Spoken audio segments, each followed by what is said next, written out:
या मेंटली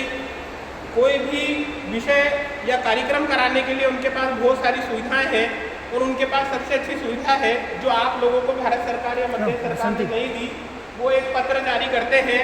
सीधे पेरेंट्स को कहते हैं, आप स्कूल से फोन जाना है कि भैया इस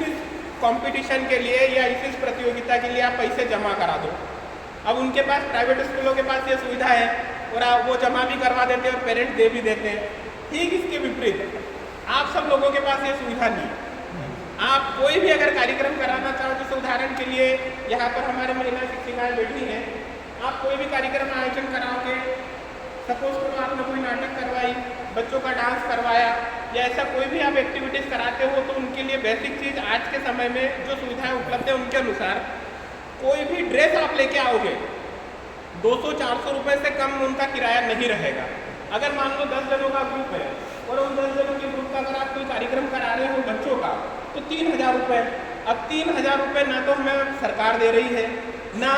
आप लोगों को सरकार इतनी तनख्वाह दे रही है कि आप हर महीने या 2 महीने में कार्यक्रम कराओ तो आप आपके पास से उसमें जो है ड्रेस वाली चीज़ों में आप खर्चा कर पाओ।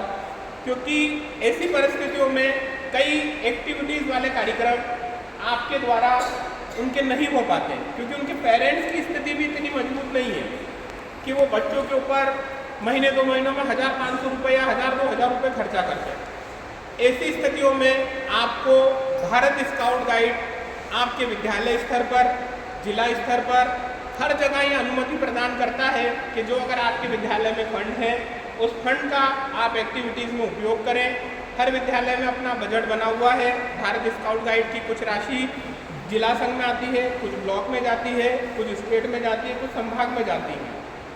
तो अगर आपको लगता है कि आपके विद्यालय में कोई एक्टिविटीज़ आपको विद्यार्थियों के लिए कराना है, आप निश्चित रूप से एक्टिविटी कराएं। आप बच्चों को उनकी ड्रेसें उपलब्ध कराएं, जो भारत स्काउट गाइड का निर्धारित मापदंड है, उन मापदंडों के अनुसार आप काम करें। आप विद्यालयों में ये तय कर ले कि जो हमारे विद्यालय के बच्चे हैं उनको हम किस तरह से अच्छा रख सकते हैं। उनको एकेडमिक व्यवस्थाओं के साथ साथ सोशल एक्टिविटीज़ में भी आप जोड़िए, क्योंकि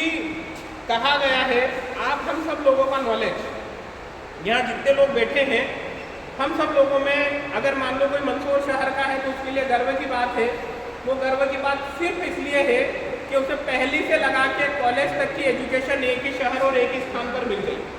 तो उसने अपनी पढ़ाई यहीं पर पूरी कर ली, उसके लिए सुविधा है। लेकिन यहाँ पर कई सारे शिक्षक ऐसे दिख रहे हैं जिन्होंने छोटे गाँव में जन्म लेने के बाद अपनी एकेडमिक यात्रा शुरू करी, कई संघर्षों के साथ आगे बढ़ना पड़ा और उन परिस्थितियों में भी उनने अपनी एजुकेशन को जिंदा रखा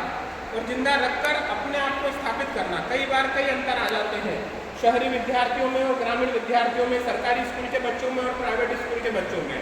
तो एक बात यह है कि जब हम लोगों को अवसर मिला है, हम सबको अवसर मिला है कि जो प्राइवेट स्कूल के बच्चे हैं उनके मुकाबले सरकारी स्कूल के बच्चों को हम किस तरह से मजबूत कर सकते हैं, वो आज से अच्छा कोई नहीं कर सकता। उसका एक उदाहरण ये भी है जो मैंने पहले शब्द मेरी पहली स्टार्टिंग में बात में कही थी कि आप सब वो चयनित लोग हैं जिन्होंने लाखों विद्यार्थियों के बीच में एग्जाम दिए और आप शिक्षक बने। लेकिन प्राइवेट स्कूल के टीचरों का चयन केवल उनके डायरेक्टर में जो बैठे लोग हैं उनने किया है, और उन्होंने भी उनकी एजुकेशन के हिसाब से नहीं, उन्होंने उनका चयन किया है कि उनके राशि कितनी कम बच सकती है, किस तरह से उनको कम तनख्वाह देकर, कम पैसे देकर जो है टीचर्स को हम हायर कर सकें। तो वहाँ का उनका मूल उद्देश्य केवल अर्थ है, और आपका मूल उद्देश्य जो है, क्योंकि आप सबका जो उद्देश्य था जिन परिस्थितियों में आपने एग्जामिनेशन क्लियर करके और अपने कंपटीशन को बढ़ाकर और आप आए हो, उस समय तक केवल आपका एग्जाम था शिक्षक की एग्जाम क्लियर करना। लेकिन अब आपका उद्देश्य ये होना चाहिए कि आने वाली भावी पीढ़ी को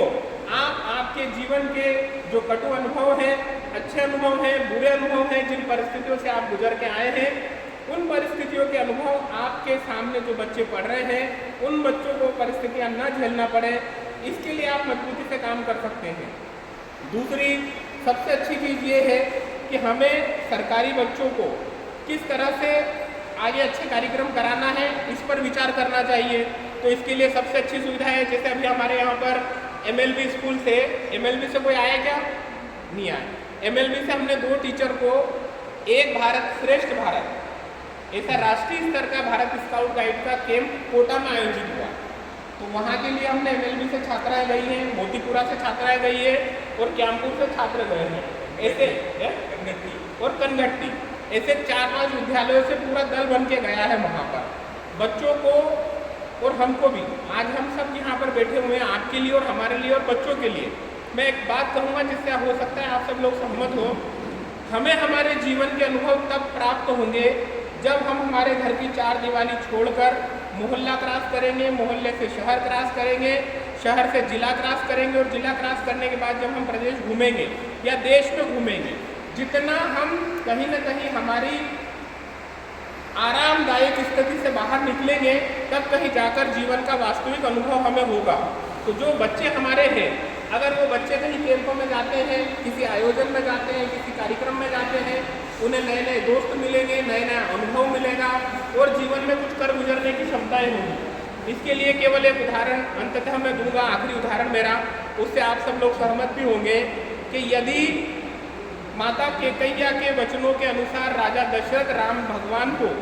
अगर वनवास नहीं देते तो राम भगवान केवल अयोध्या के राजकुमार या अयोध्या के राजा होते। तो राम बन गए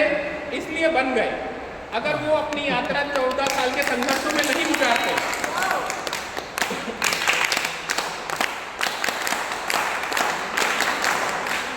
14 साल के वनवास में भगवान राम अगर संघर्ष नहीं करते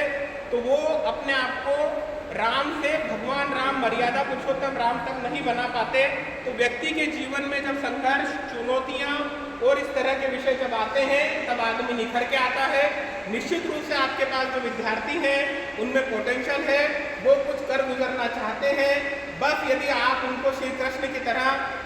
अर्जुन मानकर अगर उनका सहयोग करेंगे तो निश्चित रूप से जीवन रूपी ये जो महाभारत है, जो उनकी वास्तविक स्थिति है, उस स्थिति से वो पार पाएंगे और अपने आप को श्रेष्ठता में साबित कर पाएंगे। इन्हीं शब्दों के साथ धन्यवाद। भारत माता की जय।